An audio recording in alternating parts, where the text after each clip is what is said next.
You know, if you're like me, you love hitting the road on two wheels, whether it's a quick day trip, an overnight escape, or a multi day bike touring epic.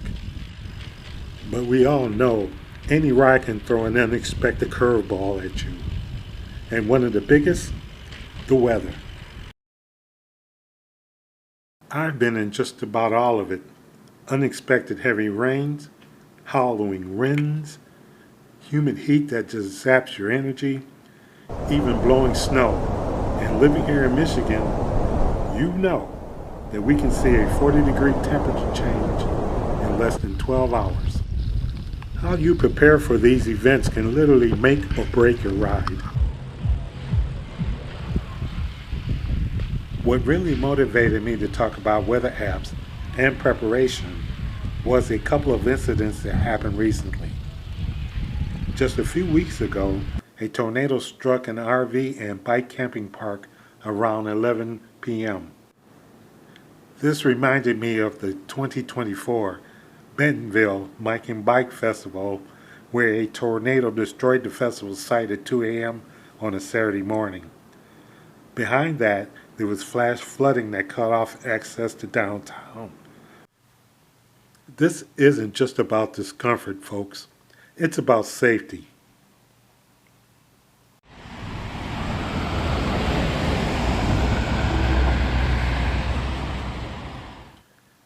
It is imperative to have multiple ways of being able to receive severe weather alerts, to get the latest forecasts, and to recognize when bad weather is headed your way. So, how do I stay prepared? I rely on a combination of free and paid weather apps. Today, I'm going to share the ones I use and why they're so crucial for my cycling adventures. First up is the classic Weather Channel app.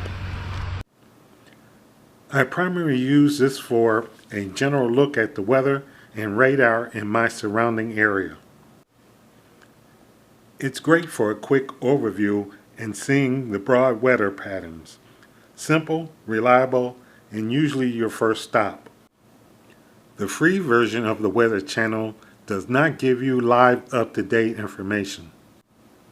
Just keep this in mind when you're using the Weather Channel weather app. Next, and a personal favorite for me, the app is Windy. This app is incredible because you can actually see which way the winds are blowing at a bicycle level.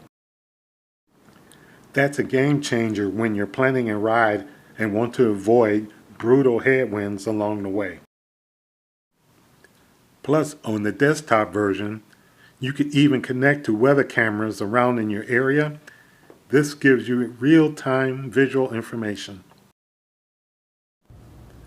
Another fantastic app I use is Weatherwise. What sets this one apart is just not the real-time alerts, but its ability to track directions of storms. This also includes tornadoes. One of the features I really like, you can type on the black circle or you can tap on one of these rectangles and watch the same radar that the National Weather Service is using. This kind of real storm movement information can be incredibly helpful when you're out on the road.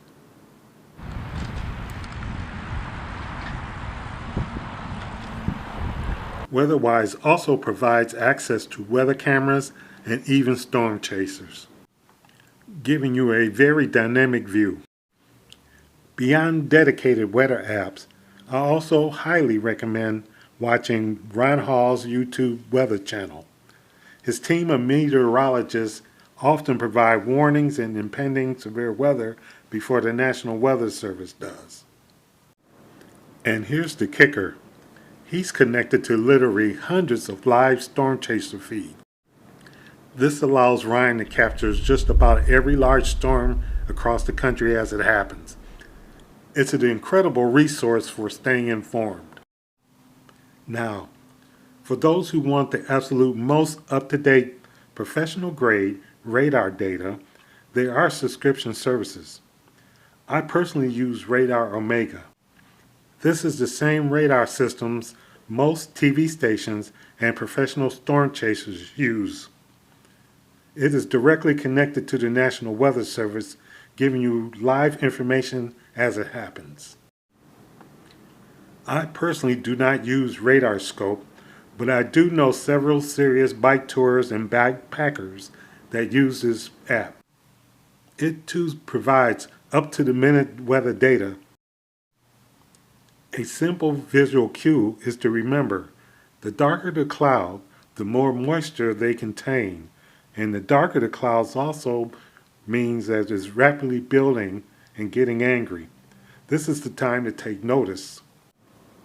When I'm planning my overnight or my multi-day trips, I try to make sure I only camp at sites with a tornado shelter.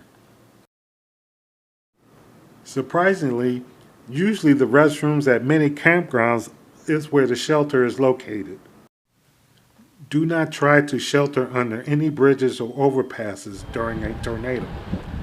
They act as wind tunnels and offer very little protection. Now here's a piece of advice. Do not depend on sirens to alert you to bad weather.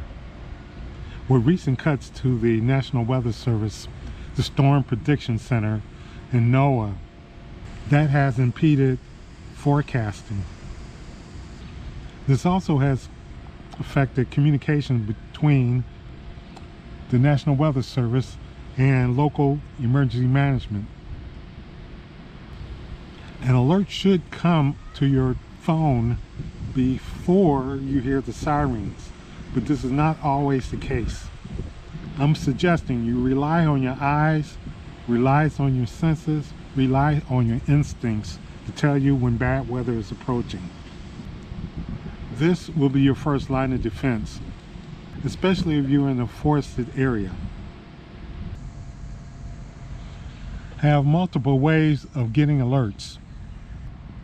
And always check the weather on a weather app before you depart and during your rides.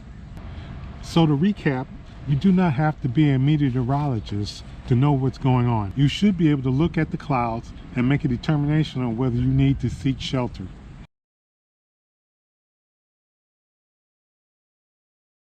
If you found this video helpful, please give me a big thumbs up.